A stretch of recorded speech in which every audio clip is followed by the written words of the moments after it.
أعوذ بالله السميع العليم من الشيطان الرجيم. بسم الله الرحمن الرحيم.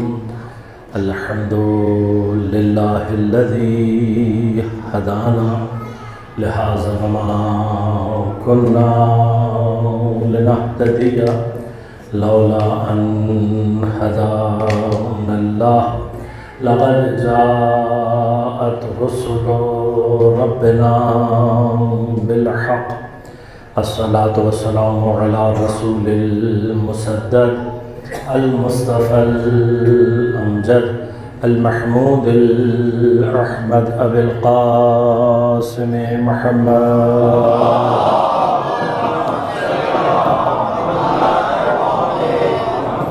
والصلاة والسلام على أسد الله الغالب غالب على كل غالب علي بن أبي طالب.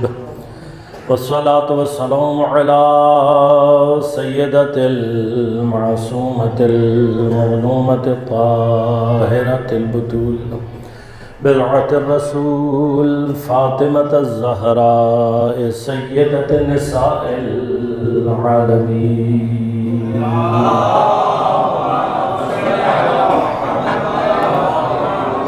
والصلاة والسلام على الحسن المجتبى والحسين المظلوم وأهل بيته الطيبين الطاهرين المعصومين المظلومين المنتجبين المنتخبين، لا سيما بقية الله في الأراضين روحي وأرواح العالمين لتراب مقدمه الفداء. ولعنة الله على أعدائهم أجمعين. أما بعد، قال الله تعالى في كتابه الكريم: بسم الله الرحمن الرحيم. وأما بنعمة ربك فحدث. صلوات پڑھیے.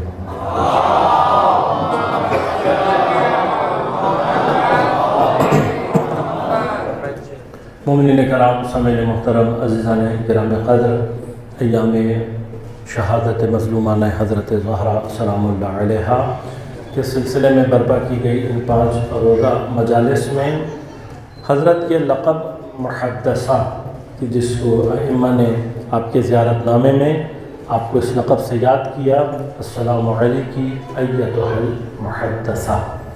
محدثہ اور محدثہ دونوں لقب ہیں جناب سیدہ سلام اللہ علیہا کے. اور کل میں نے آپ کی خدمت میں عرض کیا کہ کچھ مقامات ایسے ہیں کہ جہاں پروردگار چاہتا ہے کہ انسان اپنے عقل اور شعور کی منزل کو بلند کرے تاکہ ان مقامات کو درک کرنے کی صلاحیت اس کے اندر پیدا ہو سکے.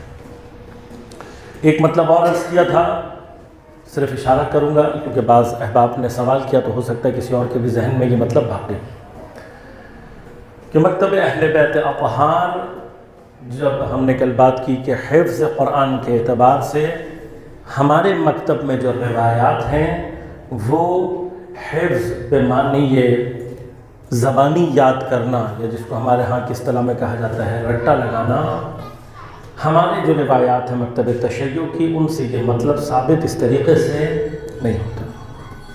ہمارے ہاں حفظ سے جو مراد لی گئی ہے بنیادی طور پر اس سے مراد قرآن سے انس پیدا کرنا اور قرآن سے ایسا رابطہ پیدا کرنا کہ قرآن ہماری زندگیوں میں عملی طور پر نظر آئے. لہذا بعض مقامات پر فرمایا کہ کوئی شخص اگر قرآن کو اتنی مرتبہ قراءت کرے کہ حتیٰ یستظہرہ، کہ اس کے لیے وہ جو مطلب ہے آیات کا وہ اتنی مرتبہ قراءت کرے کہ وہ مطلب اس کے لیے روشن ہو جائے. وحفظہ، اور اس کو حفظ کر لے. ایک مقامات پر حفظ کے ساتھ فرمایا عمل بہی، کہ اس کے اوپر عمل کرے. اب یہاں پر مراد کیا ہے؟ قرآن سے ایسا رابطہ رکھنا قرآن کو ایسے تلاوت کرنا کہ قرآن کا مطلب میری زندگی میں عملی طور پر نظر آئے۔ قرآن کی وہ آیت کہ جو آپ بارہا تلاوت کرنے کے بعد اس کے مطلب پر غور و فکر کرنے کے بعد اب جب وہ مطلب آپ کی زندگی میں عملی طور پر ظہور کرے گا، یہ ہے قرآن کی وہ حفاظت کہ جو حافظے کی حفاظت سے زیادہ قوی اور بہتر ہے۔ لہذا ہمارے مقابلے پر برادران اہل سنت کے مکتب میں فقط زبانی یاد کرنے کے حفظ کو زیادہ ترجیح دی گئی ہے، صرف قرآن میں نہیں، وہاں پر حدیث میں بھی ہے۔ لہذا وہاں پر دو طرح کے حافظ ہیں، حافظ القرآن اور حافظ الحدیث۔ اب جس کو پورا قرآن یاد ہو جائے زبانی، وہ حافظ القرآن ہے ان کے ہاں، اور جس کو کچھ ہزار احادیث یاد ہو جائیں وہ حافظ الحدیث ہے۔ جبکہ ہمارے ہاں حفظ قرآن سے بھی مراد قرآن کے اوپر عمل کرنا ہے، اور روایات میں بھی حفظ سے جو ہمارے ہاں مراد ہے وہ یہی مراد۔ لہذا ہمارے ہاں ائمہ کی روایات میں 40 حدیثوں کے حفظ کی ایک روایت ہے کہ جس کو مختلف ائمہ نے بیان کیا۔ اب علماء جب اس روایت پر عمل کے میدان میں اترے ہیں تو علماء نے، عرفاء نے ان 40 احادیث کو زبانی یاد نہیں کیا ہے اور نہ اس کا شوق دلایا، بلکہ انہوں نے کیا کیا کہ وہ 40 احادیث جو ان کی نظر میں علمی اور عملی اعتبار سے مفید فائدہ ہو سکتی تھیں، ان 40 احادیث کو الگ کر کے ان کے اوپر علمی بحث کی اور ان کے عملی پہلوؤں کو اجاگر کیا ہے۔ یعنی انہوں نے ان 40 احادیث کی حفاظت کیسے کی ہے کہ ان 40 احادیث پر علمی بحث کی ہے اور اس کو ایسے پیش کیا ہے کہ ہم ان احادیث کو پڑھنے کے بعد عملی طور پر اپنی زندگی میں نتائج حاصل کر سکتے ہیں۔ اب مثلا امام خمینی رضوان اللہ تعالیٰ علیہ کی 40 حدیث کتاب ہے، جو احادیث آپ کو ایسی محسوس ہوئی کہ اگر ان پر علمی بحث کی جائے اور عملی طور پر ان کو انسان اپنی زندگی میں وارد کرے گا تو خود بخود یہ احادیث علمی طور عملی طور پر اس کی زندگی میں نظر آئے گی۔ شیخ بہائی رضوان اللہ تعالیٰ علیہ اور دیگر علماء نے 40 حدیث 40 حدیثہ اس عنوان سے کتابوں کو لکھا۔ پس اس کا معنی کیا ہوا؟ حدیث کے میدان میں بھی حفظ سے جو مراد لی گئی ہے وہ زبانی نہیں ہے، بلکہ کیا ہے؟ حفظ سے مراد ایسے قرآن کو اپنی زندگی میں اتارنا، ذہن اور حافظے میں نہیں، بلکہ ایسے اپنی قرآن کو زندگی میں اتارنا کہ قرآن عملی طور پر ہماری زندگیوں میں نظر آنے لگے۔ یہ وہ چیز ہے جو قرآن کی اصل حفاظت ہے۔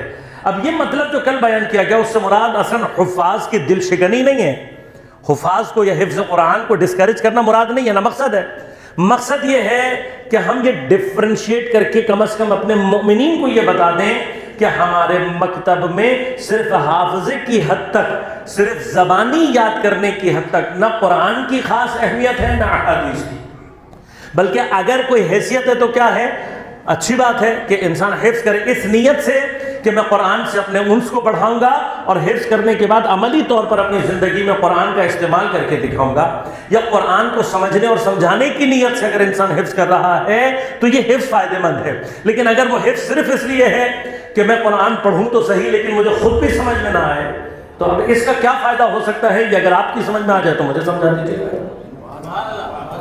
لہذا بس یہ ڈفرینشیٹ کرنے کے لیے کل آپ کی خدمت میں یہ مطلب عرض کیا تھا۔ مرحلہ صرف یہ ہے عزیزان من کہ قرآن اپنے پڑھنے والوں سے جو ڈیمانڈ کر رہا ہے وہ کیا ہے؟ قرآن نہیں کہہ رہا ہم سے کہ مجھے یاد کرو، قرآن کیا کہہ رہا ہے؟ افلا یتدبرون القرآن، تم قرآن کے اندر غور و فکر کیوں نہیں کرتے؟ کیوں؟ اس لیے کہ بہت سارے مقامات میں نے بھی آپ کی خدمت میں عرض کیا کہ پروردگار چاہتا ہے کہ ہم غور فکر تدبر کے ذریعے سے ان مقامات کو سمجھیں، انہیں پہچانیں۔ اب اگر ہم نہیں کریں گے غور تو کیا ہوگا؟ نقصان ہمارا ہوگا۔ لہذا قرآن کا کام ہے اشارہ کرنا، جیسے شہید کی حیات کو قرآن نے بیان کر کے کیا کہا کہ شہید زندہ ہیں، بل احیا، بلکہ یہ زندہ ہیں، ولیکن لا تشعرون، لیکن تم ان کی حیات کا شعور اور ادراک نہیں رکھتے۔ اب اس بات سے قرآن کا مقصد کیا ہے؟ مقصد یہ ہے کہ اگر تمہیں شہید کی حیات کو درک کرنا ہے، اگر تم شہید کی حیات کو سمجھنا چاہتے ہو تو اپنے شعور کی منزل کو بلند کرو، اپنے کانشیس لیول کو، اپنے علم کے مرحلے کو بلند کرو تاکہ تمہیں یہ حیات سمجھ میں آئے۔ اب سوال صرف اتنا ہے کہ جب شہید اس مرحلے کو درک کر سکتا ہے اور ایسی حیات کو انٹرٹین کر سکتا ہے، ایسی حیات کو گزار سکتا ہے، تو جن کی محبت میں یہ درجہ ملتا ہو وہ خود کس مرتبے پر ہوں گے؟ ان کا اپنا کیا مرتبہ اور کیا مقام ہوگا؟ اب ان کو درک کرنے کے لیے جن کی محبت میں مجھے مقام شہادت مل سکتا ہے، ان کو اگر درک کرنا ہو تو عام عقل اور عام فکر سے وہ ذوات مقدسہ سمجھ میں آنے والی نہیں۔ اور خود انسانی فطرت کا حصہ کیا ہے کہ جو چیز جتنی چھپی ہوئی ہو، جتنی پراسرار ہو، جتنی شے مشکل سے ہاتھ آنے والی ہو، انسان کے اندر اس کی قدر، اس کی جو قیمت ہے اور ویلیو ہے وہ اتنی زیادہ ہوتی چلی جاتی ہے۔ لہٰذا خود حضرت احدیت، حضرت اقدس الہی، خود پروردگار عالم کی جو ذات ہے اس کی اپنی ایک کیفیت کیا ہے؟ خفا کی کیفیت ہے، اسرار کی کیفیت ہے۔ ہوا ظاہر، وہ ظاہر بھی ہے، بہت سارے اسماء کے ذریعے سے ظاہر ہے، لیکن هو الباطن، وہ باطن بھی ہے، خفا میں بھی ہے، چھپا ہوا بھی ہے۔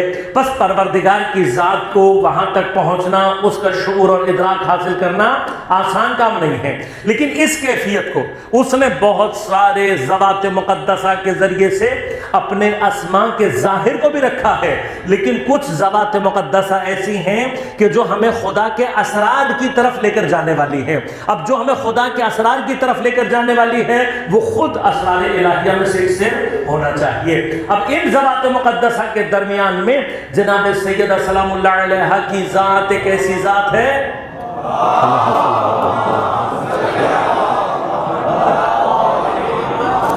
حضرت سیدہ سلام اللہ علیہا کون ہے؟ اسرار الہیہ میں سے ایک سر ہے۔ اسماء حسنہ کی جو کیفیت باطن ہے، اسماء حسنہ کی جو کیفیت خفا ہے، اس کی ایک تجلی کون ہے؟ جناب سیدہ۔ لہذا اب جو خود اسرار الہیہ میں سے ہوگی وہ ذات اتنی آسانی سے سمجھ میں آنے والی نہیں ہوگی، لیکن جناب سیدہ کی معرفت، اس سر کو پہچاننا گویا راستہ ہے خدا کی اس کیفیت سری کو درک کرنے کی، باطن کی طرف۔ وہ الباطن کو اگر سمجھنا ہے تو زمین پر وہ چھپا ہوا، وہ باطن، وہ مخفی، وہ پراسرار ذات کون ہے؟ جناب سیدہ سلام اللہ علیہا کی۔ اب چونکہ جناب سیدہ کی ذات کی کیفیت سری ہے، مخفی ہے، باطن ہے، لہذا اتنی آسانی سے سیدہ سلام اللہ علیہا کی معرفت ممکن نہیں۔ لہذا اب حضرت ائمہ اطہار علیہم السلام جب بی بی کے تعارف کی منزل پر آ رہے ہیں تو مشکل کیا ہے؟ مشکل یہ ہے کہ جو ذات اس منزل پر ہوگی اس کے القاب بھی مشکل ہوں گے۔ لہذا اب جب حضرت نے کہا کہ ایتھا الحوراء الانسیہ، جناب حضرت زہرا سلام اللہ علیہا حوراء الانسیہ ہیں، انسانی حور ہیں، تو اب ہم لوگ جن کو ابھی تک انسان نہیں سمجھ میں آیا اسے حور کہاں سے سمجھ میں آئی؟ کبھی اب انشاءاللہ اگر اس لقب پر بحث رہی حوراء الانسیہ پر تو پھر وہاں تفصیل سے عرض کروں گا، ہمیں تو بھی انسان سمجھ میں نہیں آیا، حور کہاں سے سمجھ میں آئے گی؟ اور پھر انسانی حور ہونا یہ سمجھنا آسان کام نہیں۔ خود حور کا جو تصور ہے وہ عالم غیب سے تعلق رکھتا ہے، عالم آخرت، عالم ملکوت سے تعلق رکھتا ہے۔ بس ایک اشارہ ہے صرف یہاں پر یہ موجود کہ یہ ذات وہ ہے جو زمین پر تو نظر آ رہی ہے لیکن تعلق عالم ملکوت سے رکھتی ہے۔ لہذا اس ذات کو سمجھنا آسان نہیں ہے، زیارت کے الفاظ سنگین ہیں، کیوں؟ اس لیے کہ سیدہ کو سمجھنا آسان نہیں۔ انہی میں سے ایک لقب، اب امام کا کام کیا ہے؟ امام ہمیں اشارہ کر سکتے ہیں، کچھ رازوں پر سے پردہ ہٹا سکتے ہیں۔ ایتھا المحدثہ، جناب سیدہ محدثہ ہے۔ سوال کرنے والے پوچھا مولا محدثہ کیا ہوتی ہے؟ فرمایا کہ جس سے فرشتے تحدیث کریں، گفتگو کریں، حدیث کریں، جو فرشتے کے کلام کو سن۔ اب یہ پردہ معصوم نے اٹھا تو دیا ذات پر سے، لیکن میرے اور آپ کے لیے تو ابھی سفر معرفت شروع ہوا ہے کہ یہ فرشتے کو درک کرنا یہ ہوتا کیا ہے؟ آیا ہم فرشتے کو درک کر بھی سکتے ہیں یا نہیں؟ ہمارے ادراک کی کوئی سرحد ایسی ہے جو اس سے جا کر ٹکرائے؟ لہذا پروردگار جو ہمیں کہہ رہا ہے یؤمنون بالغیب، غیب پر ایمان لے کر آؤ، تو یہ غیب پر ایمان لانے کا راستہ اور راہ کیا ہے؟ وہ راستہ اور راہ یہی ہے۔ لہذا اب ہمارا اور آپ کا کام کیا ہے؟ ہمارا اور آپ کا کام یہ ہے کہ ہم اس راہ کو جناب سیدہ سلام اللہ علیہا کے ذریعے سے جب آگے بڑھائیں گے تو غیب کے بہت سارے مراتب اور جو منازل ہیں وہ ہمیں سمجھ میں آئیں گے۔ لیکن اب اسی محدثہ کو سمجھنے میں ہی ہمیں یہ بات سمجھ میں آئے گی کہ فرشتہ جو کہ عالم غیب سے تعلق رکھتا ہے، آیا ہم اس کو درک کر سکتے ہیں یا نہیں؟ ہمیں فرشتہ دکھائی اور سنائی دے سکتا ہے یا نہیں؟ اب اس کو حل کرنے کے لیے ضروری ہے کہ پہلے تو ہم یہ سمجھیں کہ انسان کے اندر چیزوں کو درک کرنے کی صلاحیت، ہمارے اندر ادراک، کانشیس جو ہے ہمارا، وہ کتنی طریقے کا ہے. تو انسان کے اندر 3 طرح کے ادراکات ہیں. ایک ادراک حسی کہلاتا ہے، ادراک مادی ہے کہ جس کا تعلق ہمارے حواس خمسہ سے، خود اس کی اپنی کچھ کیفیات ہیں جن کی طرف آج اشارہ کروں گا. اس سے اوپر ادراک حسی سے آگے ادراک عقلی ہے، وہ چیزیں جن کو عقل کے ذریعے سے درک کیا جاتا ہے. اور اس سے بلند اور آخری مرحلہ ادراک قلبی کا ہے. کچھ چیزیں ایسی ہیں کہ جن کو صرف انسان کا قلب درک کر سکتا ہے. قلب کیا ہے؟ قلب انسان کی روح کا اشرف ترین حصہ ہے. اب اس کے اپنے ادراکات کیا ہیں، وہ کون سی منزل ہے جہاں تک انسان پہنچ سکتا ہے، وہ انشاءاللہ آپ کی خدمت میں عرض کروں گا. اور آیا اس مرحلے میں بھی کہیں کوئی منزل ایسی ہے کہ جہاں انسان فرشتے کو درک کر سکے یا نہیں، یہ وہ مطالب ہیں کہ جو پہلے آپ کی خدمت میں عرض کروں گا. لیکن ہم نے سفر کا آغاز کہاں سے کرنا ہے؟ حسی، مادی ادراک سے. اب مادی چیزوں کو درک کرنے کے لیے اللہ نے ہمیں کیا عطا کیے ہیں؟ حواس خمسہ. دیکھتے ہیں، سنتے ہیں، سونگتے ہیں، چکھتے ہیں اور محسوس کرتے ہیں. لیکن ان کے اندر بھی اللہ نے ہمارے لمٹس لگائی. ہم ایک حد سے زیادہ دور کی چیزیں، ایک حد سے زیادہ چھوٹی چیزیں نہیں دیکھ سکتے. شفاف چیزیں ہمیں دکھائی، بہت چھوٹی آوازیں ہمیں سنائی نہیں دیتی. اب جو چیز ہماری حس کی دائرے سے باہر جاتی جائے گی وہ ہمارے لیے کیا بن جائے گی؟ غائب. غاب عن النظر، جو چیز نظر سے غائب ہو جائے. غاب عن السمع، جو چیز ہماری سماعت سے غائب ہو جائے. لہذا چیز بہت دور ہو جائے گی ہماری نظروں سے غائب، بہت چھوٹی ہو جائے گی نظروں سے غائب ہو جائے گی. اب یہ بھی غیب ہے یا نہیں؟ یہ غیب ہے. اس غیب کو کیسے درک کیا جائے؟ اس تک کیسے پہنچا جائے؟ اس تک پہنچنے کے 2 ذریعے. ایک ذریعہ کیا ہے؟ ایک ذریعہ یہ ہے کہ میری آنکھ ہی اتنی طاقتور ہو جائے کہ دور کی چیز دیکھنے کے قابل ہو جائے. میرے کان اتنے طاقتور ہو جائیں کہ بہت باریک سی آواز کو سننے کے قابل ہو جائے. میری ناک اس قابل ہو جائے کہ بہت دور سے خوشبو سونگنے کی صلاحیت اس کے اندر پیدا ہو. یہ ایک مرحلہ ہے. دوسرا مرحلہ کیا ہے؟ دوسرا مرحلہ یہ کہ اگر میری آنکھیں، میرے کان، میری ناک یعنی میرے حواس اگر طاقتور نہیں ہیں اور ان چیزوں کو دریافت نہیں کر پا رہے تو پھر مجھے کیا چاہیے؟ پھر مجھے چاہیے کہ میں کوئی ٹول استعمال کروں، کوئی ڈیوائس استعمال کروں. لفظ بدل دوں، ڈیوائس استعمال کروں، کوئی ٹول استعمال کروں. یعنی کیا؟ جو چیز جہاں تک میں نہیں پہنچ سکتا وہاں تک پہنچنے کے لیے کوئی وسیلہ استعمال کروں. وسیلہ ہی ہے نا بھائی، یا وسیلے کے علاوہ کوئی چیز ہے؟ اللہم صلی اللہ.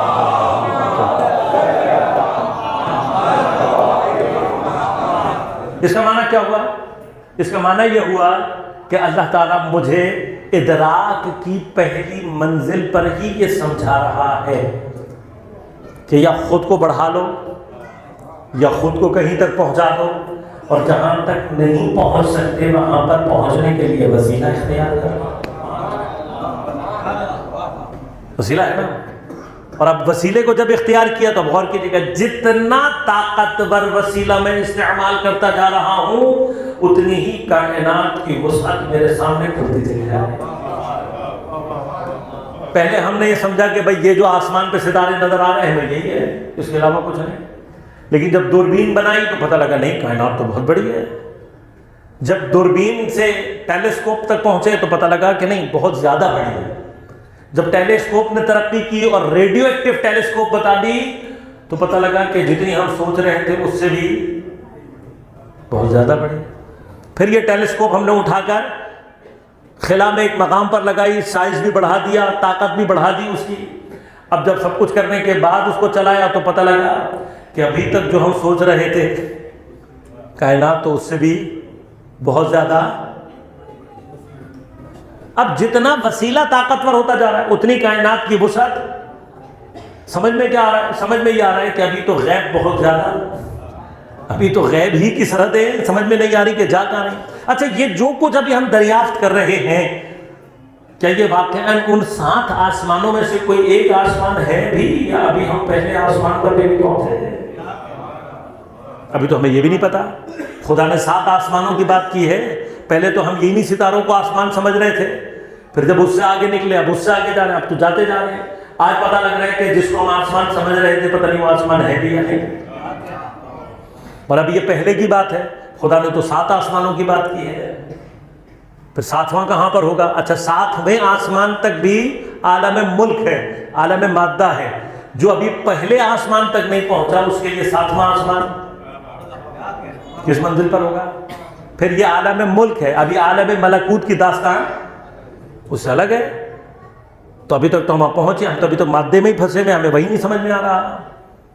تو اب یہ جو ہم ترقی کر رہے ہیں، اب سوال یہاں پر ایک یہ خود بھی پیدا ہوتا ہے کہ یہ جو ترقی کر رہے ہیں کیا یہ ہماری انسان کی ترقی ہے؟ عام طور پہ کہا جاتا ہے تو ہم کہتے ہیں ہاں جی انسان نے بڑی ترقی کر لی۔ کتنی ترقی کر لی؟ کہا جی دیکھو یہ ساری انسان کی ترقی ہے۔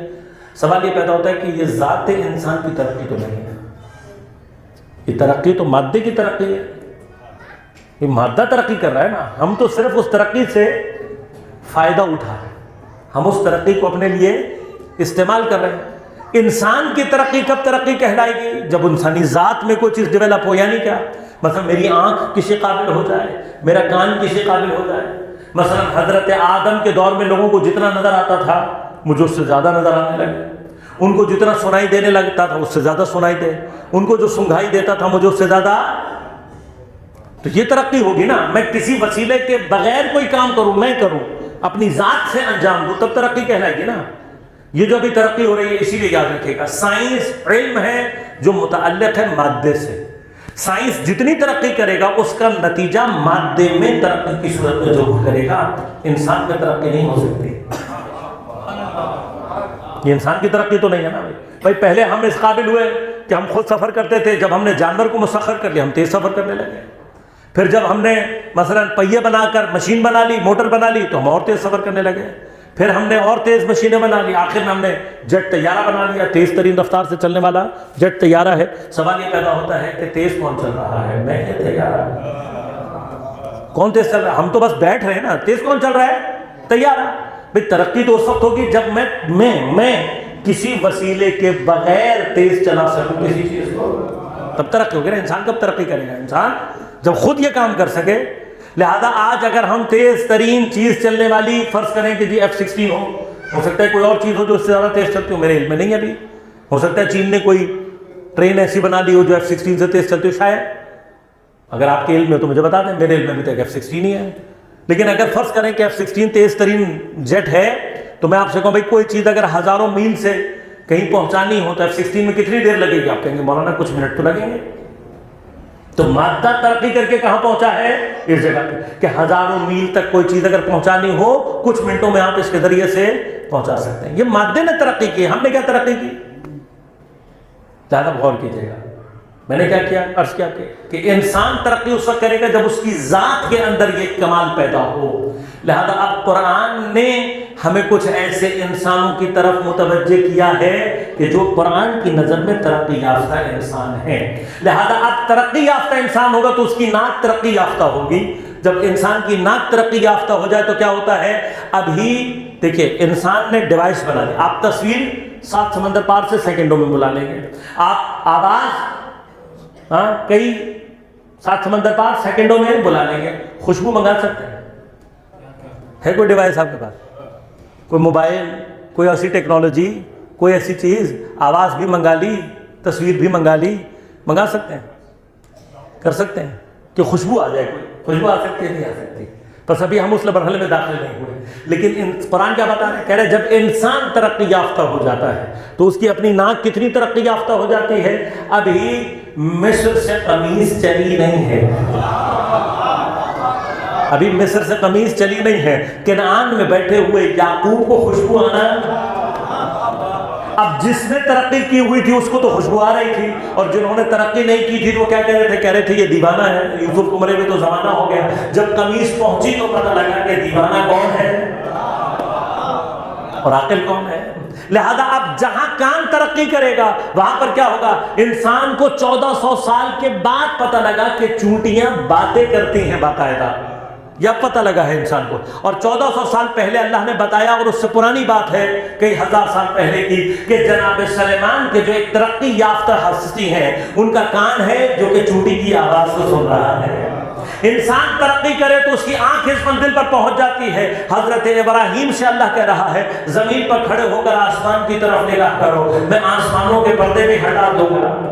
عالم ملک کے پردے بھی ہٹا دوں گا، حتیٰ عالم ملکوت بھی تمہیں دکھا دوں گا۔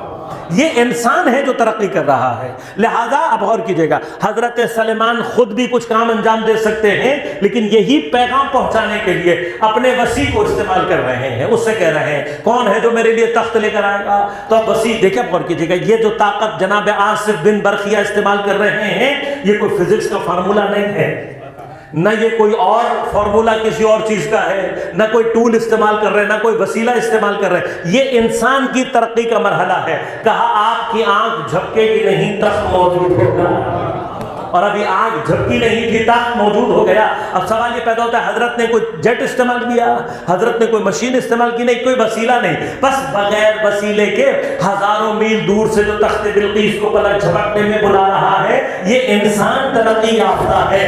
اب حضرت سلیمان نے جناب آصف بن برخیہ کے ذریعے سے یہ کام انجام دلوا کر یہ بتایا جس کا وسیع اتنا طاقتور ہے۔ وہ نبی خود کتنا طاقتور ہوگا؟ اب میں آپ سے کہتا ہوں کہ جس کا وسیع اتنا طاقتور، وہ نبی کتنا طاقتور ہوگا، اور اگر وہ نبی اتنا طاقتور ہے تو خود اس کا سید و سردار کتنا طاقتور ہوگا۔ لہذا یہ جو انگلیاں ستاروں اور چاند کے ٹکڑے کرتی ہوئی نظر آ رہی ہے، یہ بتا رہی ہے کہ سارے انبیاء کا زور زمین پر چلتا ہے، وہ جو سید الانبیاء ہے اس کا زور آسمانوں پر بھی چلتا ہے۔ لہذا غور کیجئے گا، ہمارے نوجوان جو اکثر ہم سے سوال کرتے ہیں مولانا دین کا کیا فائدہ، قرآن کا کیا فائدہ، اہل بیت اطہار کی جو اتباع ہے اس کا کیا فائدہ؟ تو عزیزان من، قرآن بنیادی طور پر مادے کی ترقی کے لیے نہیں آیا ہے، انسان کی ترقی کے لیے آیا ہے۔ دین ہے وہ چیز کہ جو انسان کو ترقی دینے والی ہے۔ انسان کو ترقی دینے والے مینبل کا نام معصوم کی اتباع ہے۔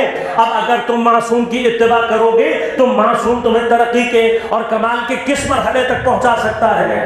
اگر معصوم کے ساتھ جڑ جاؤ، معصوم کے پیچھے پیچھے رہو، معصوم کے ساتھ ساتھ رہو، تو معصوم کے ساتھ رہنے کا، معصوم کی اتباع کرنے کا، معصوم کے جز بن جانے کا مقام کہاں تک پہنچا دے گا معصوم تمہیں؟ یہ مقام سمجھانے کے لیے اللہ نے اپنے حبیب کو معراج کروا دی، اور معراج کی وہ منزل کہ جہاں پر پہنچ کر اللہ کا مقرب ترین فرشتہ جناب جبرائیل علیہ السلام نے کہا کہ اگر ذرہ برابر بھی آگے بڑھوں گا تو جل جاؤں گا، اس مقام سے آگے اللہ نے پیغمبر کی نعلین کو آگے بڑھا دیا۔ تو میں پوچھ سکتا ہوں نا پروردگار، کیا نعلین تیری فرشتے سے زیادہ مقرب ہے؟ تو اب آیت کی جواب کیا ہے؟ جواب کیا ہے کہ یہاں پر نعلین اور جبرائیل کا مقابلہ نہیں ہے، یہاں حیثیتوں کا مقابلہ ہے۔ اس وقت حیثیت کیا ہے کہ جبرائیل کی حیثیت صرف مصاحبت کی ہے، جبرائیل کی حیثیت اس وقت صرف ساتھ رہنے والوں کی ہے، لیکن یہ جو نعلین ہے اس نے اس وقت چاہے اعتباری طور پر چاہے جعلی طور پر لیکن پیغمبر سے جزویت کی کیفیت کو اختیار کر لیا ہے۔ اس وقت بھی اگر پوچھا جائے کہ یہ نعلین کس کی ہے تو کیا کہا جائے گا؟ کہا جائے گا پیغمبر کی نعلین ہے۔ تو یہ پیغمبر کی نعلین ہونا، پیغمبر سے جو جزویت اختیار کر رہا ہے، اب اس کی فضیلت کا مقام بیان کرنا ہے، یہ بتانا ہے کہ جو پیغمبر کے ساتھ جڑ کر جزو ہونے کے منزل میں آ جائے اس کا مقام یہ ہے کہ جہاں فرشتہ نہیں جا سکتا وہاں پر جز اگر نعلین بھی بن جائے تو اس مقام کو در کر لیتی ہے۔ اب یہی جزویت زمین پر منیت کہلاتی ہے۔ لہذا یاد رکھیے گا کہ اللہ کے نبی نے دو طرح کی منیتوں کو بیان کیا ہے۔ ایک مقام منیت وہ ہے کہ جہاں پر ایک طرفہ منیت، السلمان منا اہل البیت، سلمان ہم اہل بیت سے ہے، سلمان ہمارے جیسا، یہ نہیں کہا کہ ہم سلمان جیسے ہیں۔ یہ منیت وہ ہے کہ جو ہم اور آپ بھی اختیار کر سکتے ہیں، بس اگر چپل، اگر نعلین، حضرت کی نعلین اعتباری منیت حاصل کر لے تو سدرۃ المنتہا تک پہنچ سکتی ہے۔ تو بتاؤ کہ سلمان کا اپنا درجہ کیا ہوگا کہ جب سلمان کے لیے کہا منا اہل البیت، لیکن یہ ساری منیتیں اور ہیں۔ جہاں منیت حقیقی کی طرف اشارہ کرنا مقصود تھا، ان تمام مقامات پر پیغمبر نے ایک طرف کے لیے منیت استعمال نہیں کیا بلکہ طرفین استعمال کیا۔ لہذا غور کیجئے گا، اہل بیت اطہار کے لیے چاہے انفرادی طور پر ہو چاہے اجتماعی طور پر ہو، جہاں کہیں پر بھی کہا پیغمبر نے دونوں طرف سب کے لیے، جناب مولا کائنات کے علی منی و انا من علی، جناب سید فاطمہ منی و انا من فاطمہ، حسن منی و انا من حسن، حسین منی و انا من حسین، سب کو انفرادی طور پر بھی دو طرفہ، اور جب چادر کے نیچے جمع کیا تب بھی ایک ساتھ کیا کہا، انہم منی وَأَنَا مِنْهُمْ۔ تو اگر کوئی چیز اعتباری منیت حاصل کر لے تو سدرہ پر پہنچ سکتی ہے، اور جو حقیقی منیت رکھتا ہو خدا جانے اس کا کیا مقام ہوگا، حقیقی منیت ہے۔ اللہ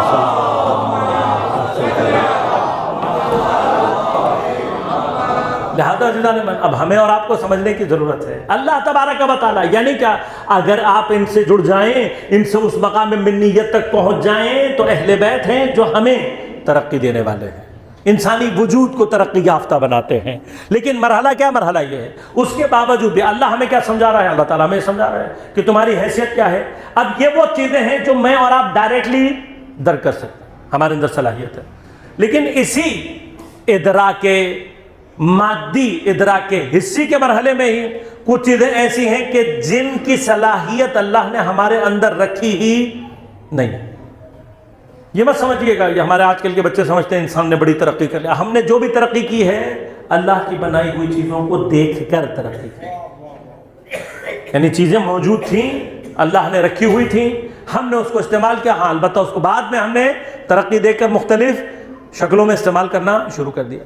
لہذا یہ جتنے بھی مطلب آج کل ڈیوائسز ہیں جو کہ بغیر کسی تار کے، بغیر کسی ظاہری وسیلے کے استعمال ہو رہے ہیں، یہ پہلے ہم نے جانور میں، انسان کے تصور بھی نہیں تھا کہ میں بغیر کسی تار، بغیر کسی ظاہری مٹیریل کے بغیر کوئی چیز کر سکتا ہوں۔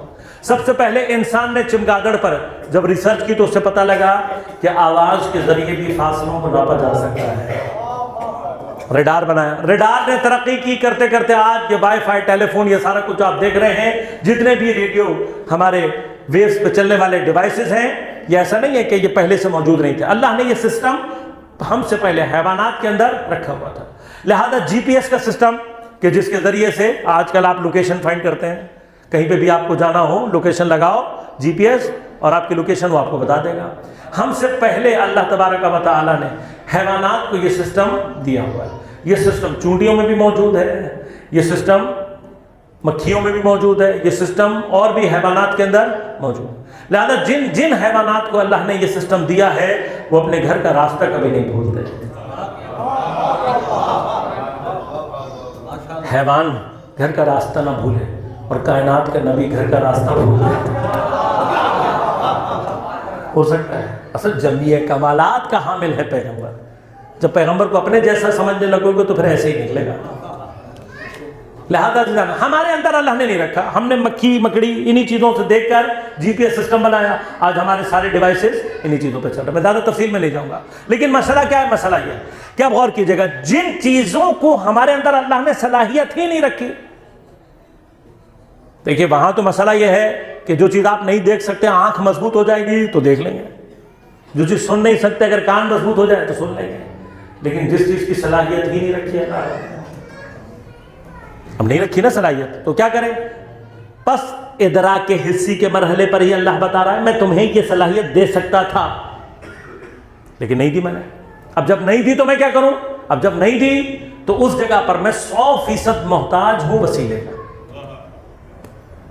بس اب جو میں درک نہیں کر سکتا اس کے لیے میں 100% محتاج ہوں، کس کا؟ وسیلے۔ اب جس جگہ پر ہم 100% محتاج ہیں وسیلے کے، وہاں پر انسان کی مشکل کیا ہے؟ وہاں پر انسان کی مشکل یہ ہے کہ وہ مکمل طور پر اپنی علمی ترقی کے لیے، اپنے لیے ہدایت کے راستوں کے لیے 100% ڈیپینڈنٹ ہوتا ہے وسیلے کے اوپر۔ دیکھیے اب یہ مرحلہ ہے نا، یہ پروردگار ہمیں بہت سارے اشارے یہیں پر موجود ہیں۔ کچھ چیزیں ایسی ہیں جو ظاہر ہیں، ہم اپنے حواس سے درک کر سکتے ہیں، کچھ چیزوں کی اللہ نے ہمارے اندر صلاحیت نہیں رکھی۔ ہم ڈیوائس میں مثلا اگر ٹمپریچر آپ نے دریافت کرنا ہو تو آپ کے اندر کوئی سسٹم ہے جو بتا دے گا کہ گرمی کتنی ہو رہی ہے، سردی کتنی ہو رہی ہے؟ نہیں ہے نا، اس کے لیے ہمیں کیا چاہیے؟ تھرمامیٹر چاہیے۔ اور اگر مجھے وہی ہوا ہے اس کا اگر ٹمپریچر معلوم کرنا ہو تو تھرمامیٹر، لیکن وہی ہوا ہو اور اس کی رطوبت معلوم کرنی ہو. اگر ہوا ہی ہے نا، ہوا کا ٹمپریچر معلوم کرنا ہو تو تھرمامیٹر. لیکن ہیومیڈیٹی، رطوبت معلوم کرنی ہو کہ ہوا میں کتنی رطوبت ہے، تو پھر کیا تھرمامیٹر کام آئے گا؟ پھر تھرمامیٹر کام ہے. پھر ہمیں کیا چاہیے؟ کیا کہتے ہیں اسے کہتے ہیں ہیگومیٹر. ہیگومیٹر ہوتا ہے جس کا کام کیا ہوتا ہے؟ ہوا میں رطوبت آپ کو بتائے گا. تو بس انسان کو یہ سمجھنا ہے، ہوا کی اگر دو صفات ہو جائیں، ہوا کے اندر دو صفات اگر ہو جائیں تو ان دونوں کے لیے ہمیں دو الگ الگ وسیلے چاہیے. اب 99 صفات تو اس نے ہمیں ویسے ہی گنوائی ہیں، ورنہ تو اس کی بے نہایت صفات ہیں.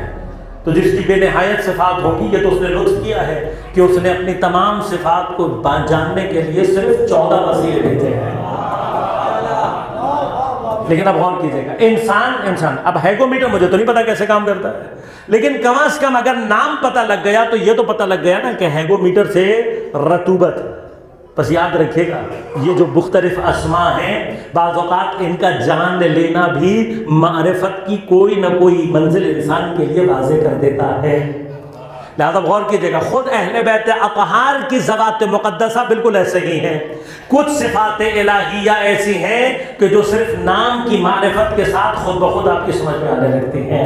لہذا جیسے ہی پیغمبر کا نام لیں گے تو مقام نبوت خود بخود آپ کے ذہن میں آئے گا. جیسے ہی مولا کائنات کا نام لیں گے تو شجاعت اور علم خود بخود آپ کے ذہن میں آئے گا. جیسے ہی جناب زہرا کا نام لیں گے تو طہارت اور عصمت خود بخود ذہن میں آئے گی. جیسے ہی امام حسن مصطفیٰ کا نام لیں گے تو علم اور کرم خود بخود آپ کو سمجھ میں آئے گا. جیسے ہی سید الشہداء کا نام لیں گے تو شہادت خود بخود سمجھ میں آئے گی. جیسے ہی امام زین العابدین کا نام لیں گے تو عبادت خود بخود سمجھ میں آئے گی. بس مختلف اسماء، یہ جو اسماء کی کم از کم شناخت، کم از کم جو معرفت اسماء ہے، وہ کم از کم اس مرحلے پر یہ بھی ہونا فضول نہیں ہے، یعنی ناموں کا جان لینا. لیکن اب انہی ناموں کے درمیان میں غور کیجئے گا، یہ انتظام پروردگار کا ہے. جتنی میری اب یاد کیا، اب میں دو چیزیں اس کے علاوہ اگر مجھے ہوا کی رفتار معلوم کرنی ہو، مجھے ہوا کے اندر سے کچھ اور معلوم کرنا ہو تو غور کیجئے گا، جتنی میری ضرورت کی وسعت بڑھتی چلی جائے گی، جتنی میری ضرورت کا دائرہ وسیع ہوتا جائے گا، جتنی میرے اندر وسعت زیادہ ہوتی چلی جائے گی، اتنے ہی وسیلوں کی ضرورت مجھے زیادہ پڑے گی نا. اب میری ضرورت کے اعتبار سے ہے، میری ضرورت کے اعتبار سے ہے. بس یہ جو 14 معصومین ہیں، ان کی ایک معرفت نام کی حد تک ہے. اب اس کے بعد جتنی میرے اندر وسعت زیادہ ہوتی چلی جائے گی، اتنے ہی معصومین کی میری زندگی میں. اب غور کیجئے گا، اس کا مطلب کیا ہے؟ مسئلہ ہماری جانب سے، ان کی جانب سے نہیں ہے. یہ جو بعض ہمارے بچے، بعض افراد ہم سے سوال کرتے ہیں کہ آقا ہمارے ہاں مولا کائنات امام حسین مثلا امام رضا بعض ائمہ کا تذکرہ زیادہ ہوتا ہے، تو بھیا مسئلہ ضرورت کے حد تک ہے. اپنی ضرورت کی وسعت کو بڑھانا شروع کر دو.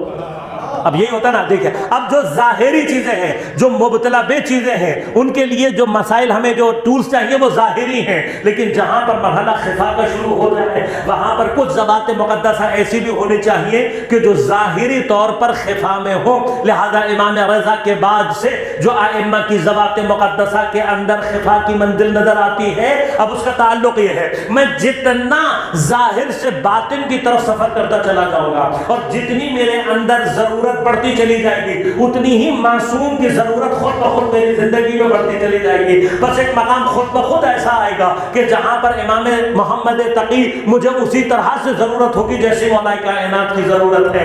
امام نقی مجھے بالکل ویسے ہی ضرورت ہوگی جیسے امام حسین کی ضرورت ہے. امام عسکری کی ضرورت مجھے بالکل ویسے ہوگی جیسے امام رضا کی ضرورت ہے. اور جیسے ہی میں خفا کے آخری منزل پر پہنچوں گا تو امام غائب مجھے اسی طرح سے چاہیے ہوگا جیسے امام ظاہر چاہیے ہوگا.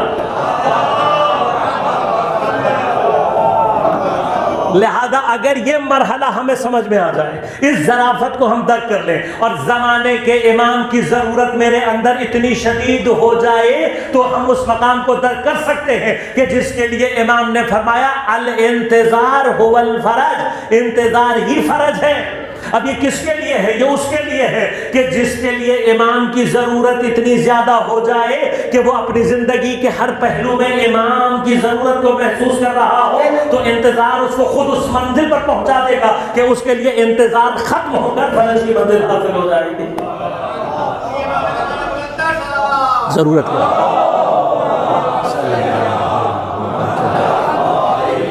لہذا اب ہمیں ضرورت ایجاد کریں، جتنی ضرورت ہے آپ کو ٹول، جتنی آپ کے اندر کیپیسٹی ہے۔ اب میں کمپیوٹر سے میرا کوئی تعلق نہیں ہے تو مجھے پتہ ہی نہیں ہے کہ کمپیوٹر میں کون کون سے ٹول استعمال ہوتے ہیں، لیکن اگر میری ضرورت پڑ جائے تو مجھے بہت سارے ٹولز، جب میں یہ ٹولز استعمال کروں گا تو جو چیز میں درک نہیں کر سکتا اس کے لیے جو ٹول مجھے چاہیے میں 100% کیا ہو جاؤں گا اس کے اوپر ڈیپینڈنٹ۔ آج ہم موبائل پہ ڈیپینڈنٹ کیوں ہیں؟ اس لیے کہ موبائل جو ٹول ہے وہ ایک ایسا ٹول ہے کہ اس کی کوئی بھی چیز ہم خود سے، ہمارے اندر صلاحیت نہیں ہے۔ اب جب ہم یہ ٹول استعمال کرتے ہیں جس کے اوپر ہم 100% ڈیپینڈنٹ ہوتے ہیں تو ہماری ترقی، ہماری علم کی جو بلندی ہے اور ہمارے لیے ہدایت کے مرحلے میں جتنا یہ ڈیوائس ہمارا ایرر لیس ہوتا چلا جائے گا، جتنی یہ کم غلطی کرے گا اتنا ہی ہم ترقی کریں گے، اتنا ہی علم ہمیں حاصل ہوگا، اتنی ہی ہدایت ہمیں ملتی چلی جائے گی۔ لیکن اگر یہ ڈیوائس ایرر دینے لگ جائے تو کیا ہوگا؟ اگر ہم ڈیوائس میں ایرر ہوگا تو کیا ہوگا؟ ہم ضلالت و گمراہی کا شکار ہو جائیں گے۔ بھئی یہی ہوگا نا، کیونکہ ہے کچھ بتا کچھ رہا ہے، یہی ہوگا نا۔ اگر آپ کا جی پی ایس پرابلم کرنے لگے، جیسے آج کل ہو بھی جاتا ہے ہمارے ہاں، آپ ٹیکسی منگاتے ہیں، وہ کہتے ہیں میں لوکیشن پہ کھڑا ہوں، آپ کہتے ہیں میں بھی کھڑا ہوں، بعد میں پتہ لگتا ہے بھائی سسٹم میں ایرر آ گیا۔ تو سسٹم میں ایرر آ جائے تو کیا ہوتا ہے؟ جانا کہیں چاہتا ہے، پہنچ کہیں جاتا ہے۔ بس اب میں آسان لفظوں میں استعمال کرتا ہوں، تھوڑے سے اور بات کر سکتا ہوں۔ جہاں انسان 100% ڈیوائس پر ڈیپینڈنٹ ہو جائے وہاں پر ڈیوائس کو ایرر لیس ہونا چاہیے، یعنی ڈیوائس کبھی سہو کا شکار نہ ہو، کبھی ہذیان کا شکار نہ ہو، کبھی نسیان کا شکار نہ ہو، کبھی خطا کا شکار نہ ہو۔ کیونکہ اگر سہو کا شکار ہو جائے، ہذیان کا شکار ہو جائے، نسیان کا شکار ہو جائے، خطا کا شکار ہو جائے تو کیا ہوگا؟ بجائے ہدایت کے گمراہی کی طرف لے جائے گا، لے جانا کہیں ہوگا، پہنچا کہیں اور دے گا۔ تو انسان کو اتنی تو عقل استعمال کرنی چاہیے، ادراک کے حصے میں بھی تم جہاں کسی چیز پر 100% وسیلے پہ ڈیپینڈ کر رہے ہو وہاں پر تمہیں وسیلہ معصوم ہونا چاہیے، اشتباہ نہ کرے، غلطی نہ کرے، سہو نہ کرے، ہذیان و نسیان نہ ہو۔ تو اگر مادے کے مرحلے پر ہدایت کے لیے معصوم وسیلہ چاہیے تو خدا تک پہنچنے کے لیے غیر معصوم کیسے کام آ سکتا ہے؟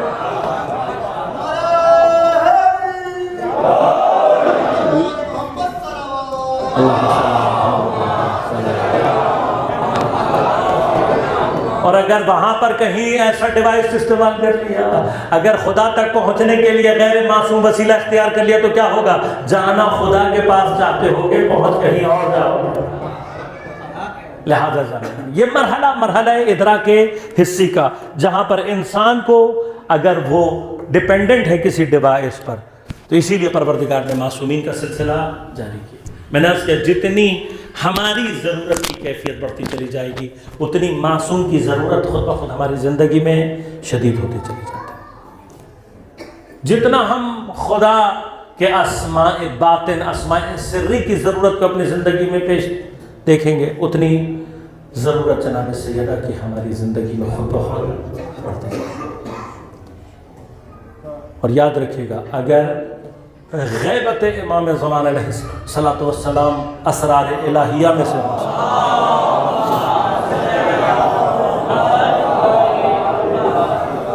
حضرت حجت کی غیبت اگر اسرار الہیہ میں سے ہے تو حتیٰ غیبت کو سمجھنے کے لیے راستہ سیدہ کے دروازے سے، سر کی دنیا کا راستہ اور باب جناب سیدہ سلام اللہ علیہ کی ذات۔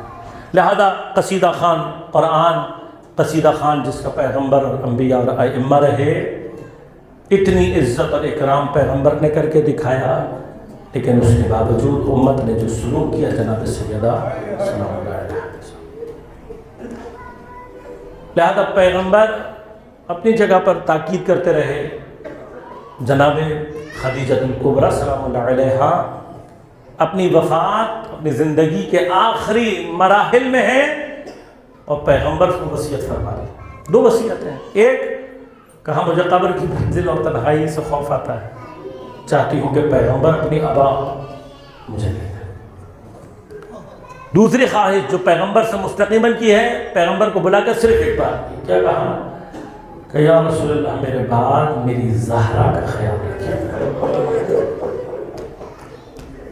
خود پیغمبر بھی جناب زہرا سے متعلق اپنی علالت اور بیماری کے ایام میں کچھ اصحاب کے درمیان بیٹھے ہوئے ہیں اور اتنا شدید گریہ کیا پیغمبر نے کہ اصحاب نے اس سے پہلے کبھی پیغمبر کو ایسا گریہ کرتے ہوئے نہیں دیکھا۔ انہوں نے پوچھا یا رسول اللہ اتنے شدید گریہ کی وجہ کیا ہے؟ کہ اپنے لیے نہیں رو رہا ہوں، اپنے بعد اپنی زہرا کے لیے، اپنی ضروریت کے لیے، اور دیکھ رہا ہوں گویا میری بیٹی میری امت کے ہاتھوں مصائب اٹھا کر مجھے مدد کے لیے بلا رہی ہوگی، کوئی میری بیٹی کی مدد کے لیے۔ یا رسول اللہ آپ کی نگاہ نبوت نے جو دیکھا تھا، مسلمانوں نے بہت جلدی جناب سیدہ کے ساتھ ریحانت اور رسول کو جلتے ہوئے دروازے اور دیوار کے درمیان میں ایسا کچلا پہلو کی پسلی ٹوٹ گئی، محسن ساقط ہو کر شہید ہو گئے، اور بیوی زمین پر گری ہوئی واہ محمدہ کی آوازیں لگا ہے، واہ مصیبتہ کہہ کر پکار رہی تھی، امت میں کوئی سیدہ کی مدد کرنے لگا۔ لیکن سیدہ سلام اللہ علیہا کے مصائب کا آغاز تو پیغمبر کی شہادت کے جو ایام ہے وہاں سے شروع ہو گیا تھا، اس لیے کہ پیغمبر کی جدائی خود سیدہ کے اوپر ایک اتنی بڑی مصیبت تھی جسے سیدہ کے علاوہ شاید کوئی صحیح معنی میں اس طریقے سے درک نہیں کر سکتا، لہذا خود پیغمبر کی جدائی ایک کوہ گراں ہے۔ اور جب پیغمبر کی طبیعت بہت خراب ہوئی، ایک مرحلہ وہ بھی آیا کہ جناب سیدہ سلام اللہ علیہا کو بلایا اور حضرت سے باتیں کرنا شروع کی، حضرت کی آغوش میں سر رکھ دیا، بیوی سے باتیں کر رہے ہیں، اور اسی دوران کبھی کبھی بے ہوش ہو جاتے ہیں، پھر ہوش میں آتے ہیں، لیکن اسی دوران ایک مرحلہ غشی کا ایسا آیا جو ذرا طولانی ہو گیا، کافی دیر ہو گئی پیغمبر غشی کے حالت میں ہیں۔ پیغمبر کی اسی حالت میں سیدہ کے دل کو پریشان کیا ہوا تھا، اور اتنے میں کسی نے آ کے دروازے پر دستک دی۔ بی بی نے پوچھا کون ہے؟ کہا مسافر ہوں، پیغمبر سے ملنا چاہتا ہوں۔ کبھی میرے بابا استراحت کر رہے، آرام کر رہے، تھوڑی دیر کے بعد آنا۔ کچھ دیر کے بعد دوبارہ دستک ہوئی، دستک بھی شدید تھی، الفاظ یا آواز میں سختی بھی موجود تھی۔ بی بی نے پھر رد کر دیا۔ تیسری مرتبہ خدا جانے اس نے کیسے دروازہ کھٹکھٹایا، کیسے آواز لگائی کہ سیدہ کی آنکھوں سے آنسو جائے۔ روایت کہتی ہے یہ آنسو پیغمبر کے چہرے پر جب ٹپکے ہیں تو پیغمبر نے ایک مرتبہ آنکھ کھولی، اور جب سیدہ کو روتے ہوئے دیکھا تو ایک مرتبہ تڑپ کر بیٹھ گئے اور کہا میری زندگی میں میری بیٹی کو کس نے بلایا؟ ابھی تو میں زندہ ہوں، پیغمبر سے سیدہ کا گریہ دیکھا نہیں جاتا،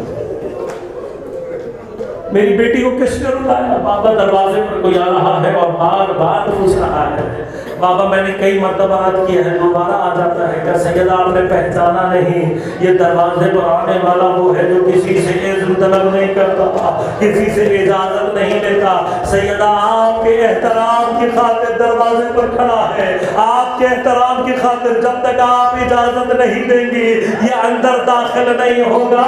ارے اتنا تو سیدہ کے ذہن میں رہا ہوگا کہ ارے اگر میں دروازے کے پیچھے موجود ہوں تو ملک الموت داخل نہیں ہوتا۔ دروازے کے پیچھے کہتی رہی ارے میں فاطمہ بنت محمد ہوں، لیکن امت کی طرف سے جواب آیا وَإِنْ ہوا کرے ارے اگر تم نے دروازہ نہ کھولا ہم دروازے کو آگ لگا دیں گے، اور پھر امت نے کہا نہیں بلکہ دروازے کو آگ بھی لگا دی، جلتے ہوئے دروازے کو توڑ کر در و دیوار کے درمیان سیدہ کو کچھ